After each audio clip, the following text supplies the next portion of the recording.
Voina chuan guitar lesson thar kan zir lenga. Voina kan zir tu chu Francis a. Ana e mani ti khap Perhdan kan en don ni.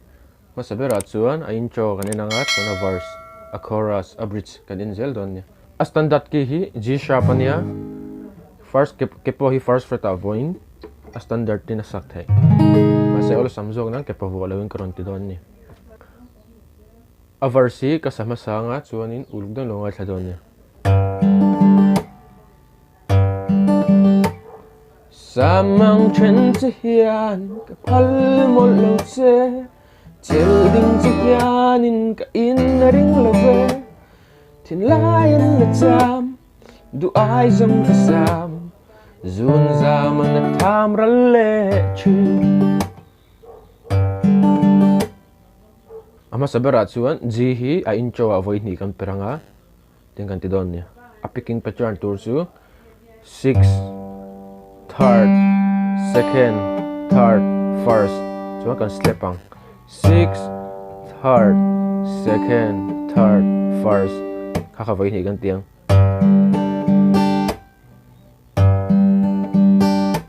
A picking pattern speed pa ngay chu tihan.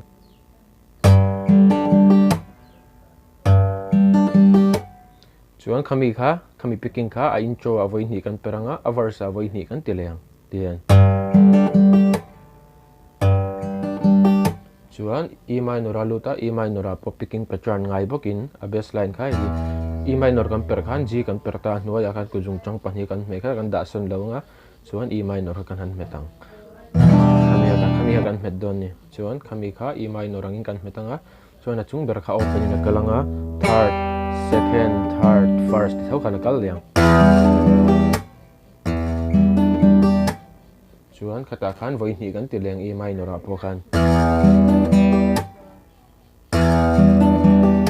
A minor a chuan a hrui chung ber dot tu hi opening kan metanga third, second, third, first ti khan vai khat akwa lang chuan C a chuan C bassline kha vai khat kan metanga a hnuai kha chu kalda na ngai liang third, second, third, first ti khan vai khat kan teleng ta po khan chuan G a kan dut lenga G a po khan ngai bokin kan per liang bul jangan per chinang a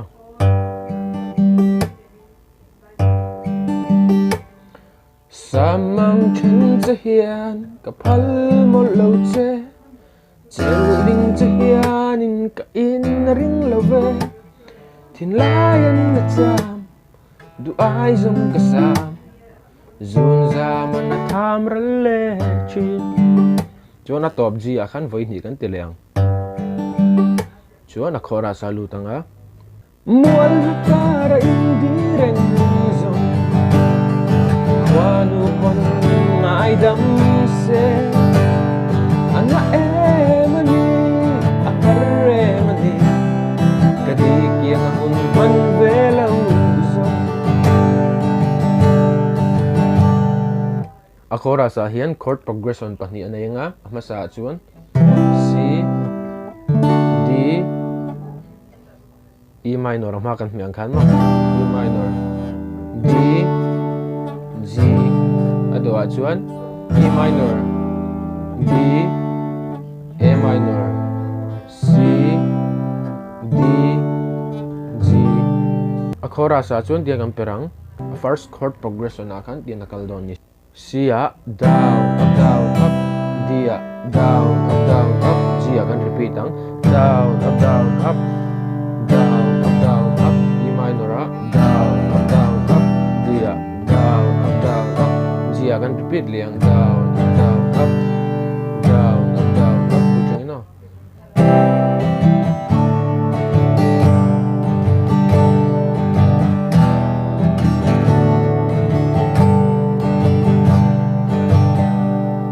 kalanga a second progression a khan E minor a khan down up down up D a down up down up A minor a down up down up C a down up down up D a kan repeat liang down up down up down up down up G a kan repeat le bukang down up down up down up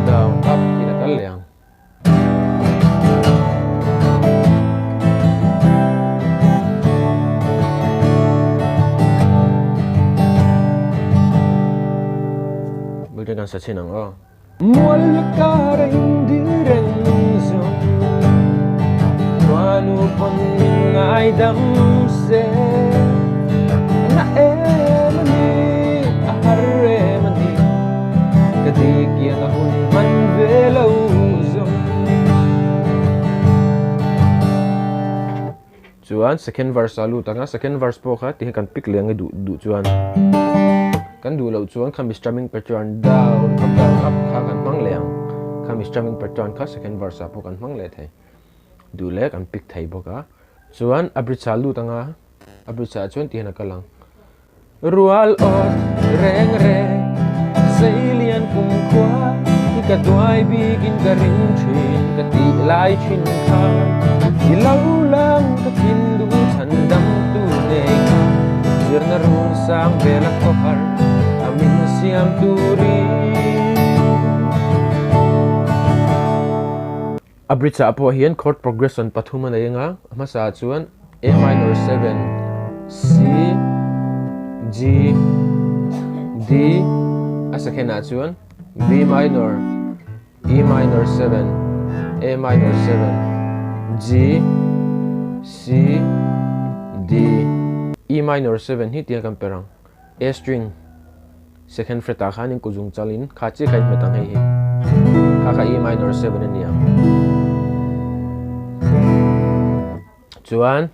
abritsa first progression a khan tiang kan strum down ni A minor 7 a khan down up kha vai khat kan tianga C a down up kha vai thum kan tiang down up kana kalang chuan G a vai ni down up D a vai ni down up kana kalang rual ot reng reng sailian kum kwa ka duai bigin ka ring chin ka ti lai chin kha kana kalanga second progression a po khanin B minor le E minor 7 a khan tina kal leang B minor a khan down up ti kana kalanga E minor 7 a khan down up vai ni be kan ti le don ni chu ilaw ni ka tindu thandam tu ne kha ti kana kalanga chuan E third progression a khan A minor 7 le G le C D a khanin atop ti lawa kha chuanin vai khat cheu kan tiang A minor 7 a down up G a down up C a down up atop D a kha chuan vai ni ma vai thum po kan du chen ta kha chuan kan ti to ming chuan a chang danga kan du le chi thei down up kan bulchen ka si chenang a rual ot reng reng sailian kum kwa ka duai bigin ka ring chin ka ti lai chin kha ilaw lang ka tindu thandam tu ne kha sir na run sang bela ko har amin siam turi chuan ka MIZO a khan athunun alu le thei mual ka reng di reng zong wanu pon ngai dam se khana chorus a kan lut le theya chuan atop po kha a verse pa nga ya kan perna vela chorus vela aki kan manang chi che kan ti le vek thei ni ole khati jong kha tun chuma guitar lesson kan zir thei chu ni sela he video thai tia hlawkpui nei lo nei ni chuan khongen min lo like in min lo subscribe ve don nia guitar lesson le peka kan in hmula cheu don ni